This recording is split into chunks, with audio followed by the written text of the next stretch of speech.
Allô tout le monde, je m'appelle Kevin. Aujourd'hui, je vous partage les 8 trucs Lightroom que j'utilise à chaque jour et que vous devriez utiliser vous aussi.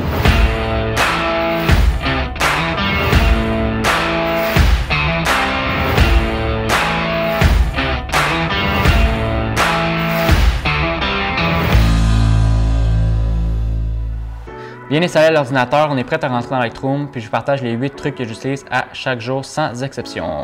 Donc avant même de faire quelques retouches que ce soit, première chose que je fais quand je veux une photo, puis cette photo-là est directement hors de la caméra, c'est que je viens activer la petite fonction ici qui va me permettre de voir quelle partie de ma photo est surexposée ou sous-exposée.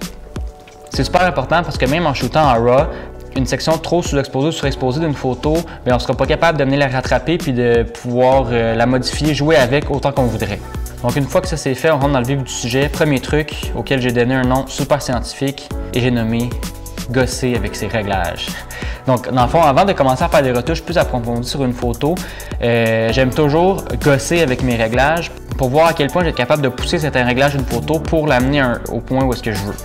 Donc sur cette photo-là, qui sort directement de la caméra, on voit qu'elle est un peu sombre, mais par expérience, je sais que je vais être capable de venir déboucher mes ombres comme ça pour la ramener à un point d'exposition ou de luminosité qui est un peu plus adéquat. Donc on peut maintenant se projeter dans le temps. La photo est modifiée, ça s'est fait tout seul par magie.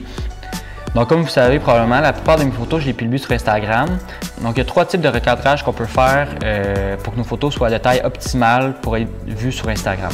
Donc on peut les mettre en format paysage, en carré ou en format portrait. Personnellement, j'aime beaucoup publier mes photos en portrait. Donc le ratio qui va vous permettre d'avoir la plus grande dimension pour votre photo, c'est du 4:5. Donc pour arriver à un recadrage de 4:5, on va évidemment utiliser l'outil de recadrage qui se trouve juste en haut ici, le petit rectangle comme ça. Donc comme je vous ai dit, si on vient dans Aspect, pour Instagram, le format le plus optimal, c'est du 4:5, comme ça. Mais là, comme vous voyez, comme ma photo d'origine est en paysage, bien, Lightroom va faire son recadrage en fonction de l'orientation de la photo.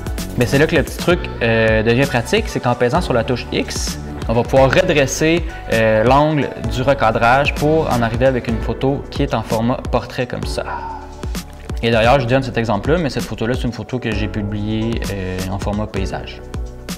Donc, on va pouvoir passer à la prochaine photo et en même temps au prochain truc, qui est le redressement.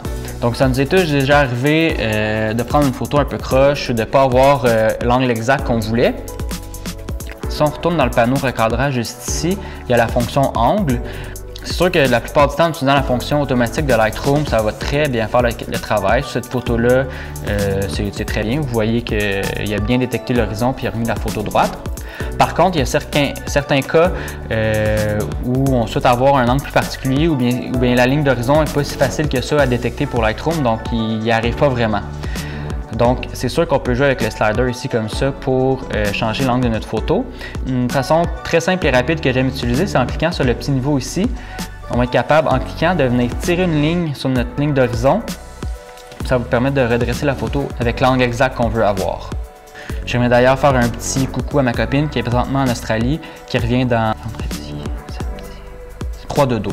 Quatrième truc, donc moi quand je travaille dans Lightroom, j'aime beaucoup avoir le plus de place possible pour voir ma photo, mais ça nous mène souvent à un problème qui est vraiment, je trouve, fatigant, c'est que nos sliders ici à droite pour faire nos réglages sont souvent trop petits et on n'est pas capable de venir régler avec autant de précision qu'on le voudrait.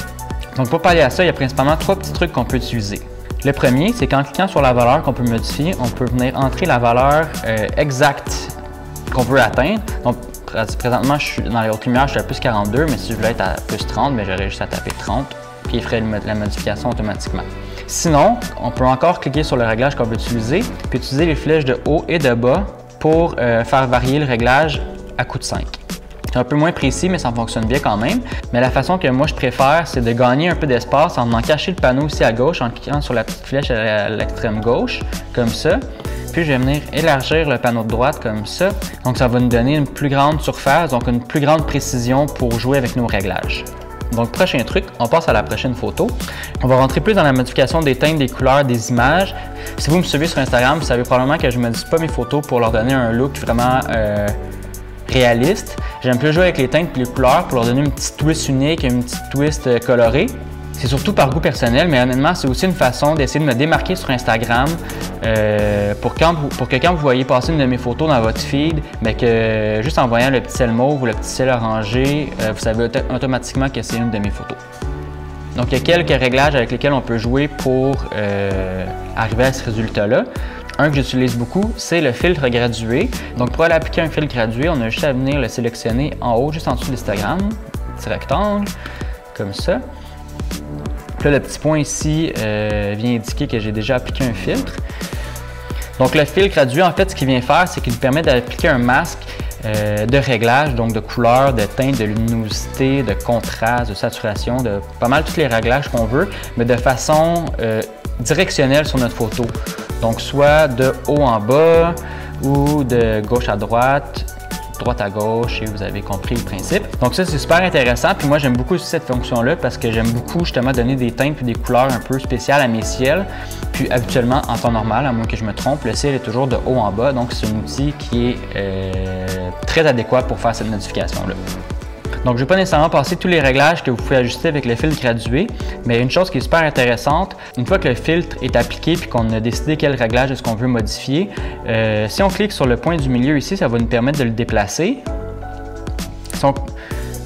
Littéralement de le déplacer. Mais une fonction qui est intéressante, c'est que si on clique sur la ligne du bas ici, ça va nous permettre d'adoucir la transition entre la partie de la photo qui est affectée par le filtre et celle qui ne l'est pas. Donc, par exemple, si je monte ma ligne ici, vous voyez que la transition entre le filtre et la photo est super claire, super facile à voir. Mais si j'étire la ligne du bas ici, vous voyez que c'est beaucoup plus doux puis vraiment moins facile à détecter parce qu'on a vraiment étiré la progression à laquelle le filtre disparaît. Ensuite, sixième truc, une autre façon qu'on peut utiliser pour modifier nos teintes et les couleurs dans les photos, c'est dans le panneau TSL couleurs qui se trouve un petit peu plus bas ici. Moi, de base, mon panneau est sur le réglage couleur.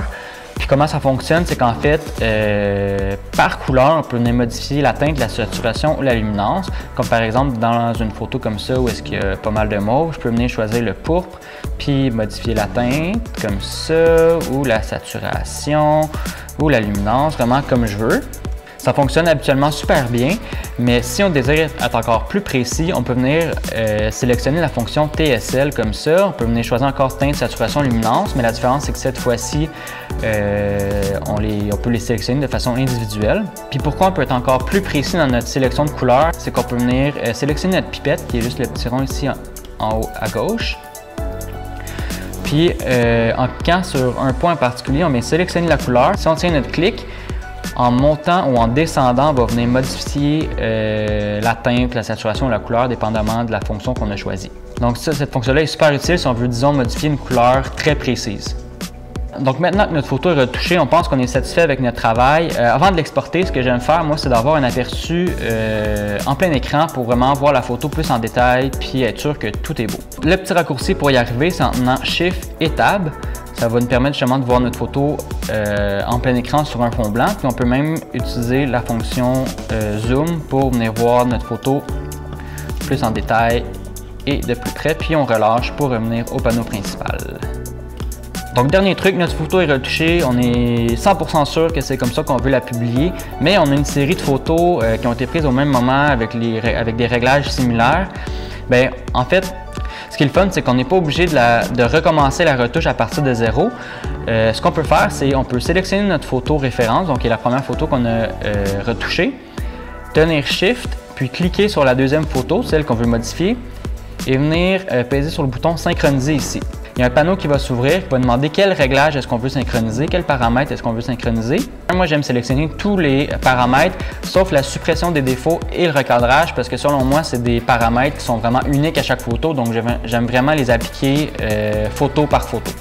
Donc, on a juste à cliquer sur Synchroniser, puis on voit maintenant que les paramètres de notre première photo qu'on vient de modifier ont été appliqués à notre deuxième photo, puis on est maintenant prêt à les exporter.